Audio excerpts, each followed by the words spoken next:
Greetings once again from Shelf Life Book Reviews Online. As always, I do thank you for taking the time to watch my video, which hopefully you do find informative. And the book I'm reviewing for you this time out is one you will very seriously consider purchasing.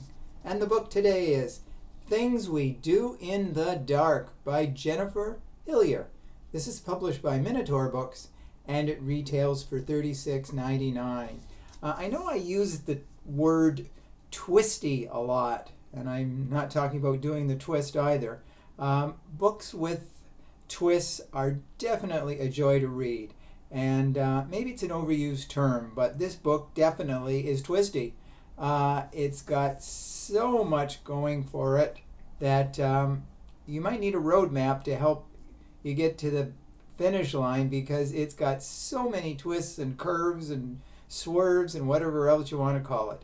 The book revolves around, her name is Paris Peralta, and she's married to Jimmy Peralta, who is a famous comedian. He's an older man, and has a comeback. He has a TV show called Prince of Poughkeepsie, and life is going great for him. He's got Paris, his younger wife, but suddenly tragedy occurs when he is found dead in his bathtub, and he is bled out. But Paris, his wife, is sitting close by the bathtub with a straight edge razor in her hand.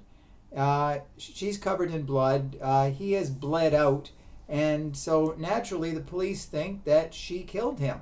Now, she has no idea how she got the knife, because she's suddenly holding the knife. Earlier, she was in a conference in Vancouver, and she says that she was not there when he supposedly died. So she is charged. She gets a lawyer, and we find some fascinating things going on in her life. We also discover that way back her name was Joelle Reyes, Joey. She was called Joey, and her mother was Ruby Reyes. Now, Joey was a stripper, and her mother, she had a relationship with a married man. His name was Charles Baxter, and he was very abusive to her and to Joey. He sexually assaulted the young child, and she was underage. So Ruby killed Charles in a fit of rage. So she went to jail. Now, she is nicknamed the Ice Queen because reportedly she went to the bedroom and put on an ice skate, and as he lay dying, he was almost dead, she stepped on his throat with the ice skate, almost decapitating him. Meaning he was officially dead. So she was charged, and I think she was given a 25-year jail sentence. Now, in the meantime, Joey, who had grown up, she got into the stripping business. She was very popular in the world of stripping. And she had some interesting friends. The girl in her, a roommate, her name was May, and she was a fellow stripper. And Joey came home one day to find May on the sofa, dead.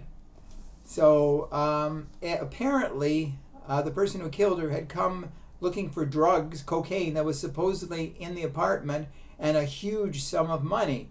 So Joey starts to panic at first because she can't call the police, because if she does, it'll implicate her with the drugs.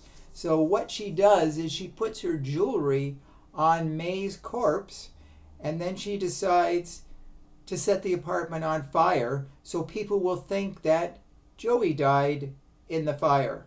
So it's a very complex procedure, but she gets away with it because people think that Joey died in the raging flames. But actually, Joey resurfaced.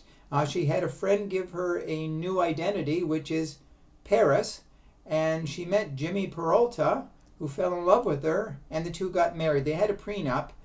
She said she really didn't want him for his money, but he did later change his will, so she was given $46 million. Now, this is very, very complex, but as we find out, it was proven that Paris could not possibly have killed him because she was still in Vancouver at the time that the medical examiner said that Jimmy officially died. He had a little cut in his upper thigh, his femoral artery, and he bled out immediately. So they almost ruled it as suicide. There was no sign of murder. So Paris is off the hook, or she thinks she is. Now, her mother, Ruby, is paroled from prison, and she realizes what happened, that her daughter did not die in the blazing fire. So she blackmails her, and she wants her to give her $1 million for her to keep quiet and not talk about Joey's past, that she was another woman. Then she raises it to $10 million. So it becomes very complex. Now, a friend from the past, his name is Drew Malcolm, who knew Joey way back. He was a journalist. Now he's a podcaster, and he wants to do the life story of her mother, Ruby, and how she murdered Charles. So it sounds very complex, and it is a very complex book. It's not just a cut and dried book. There are so many paths toward the ending, and it's definitely a thriller. And we find out that there are other people who were targeting Jimmy Peralta, people who were close to him, people who worked with him, that they were just as manipulative. So the book really, you don't get a sense of anything definite until toward the end, when all the pieces of the puzzle fit into place. And as I said, it's very complex, very twisty, but you're going to love it because of it.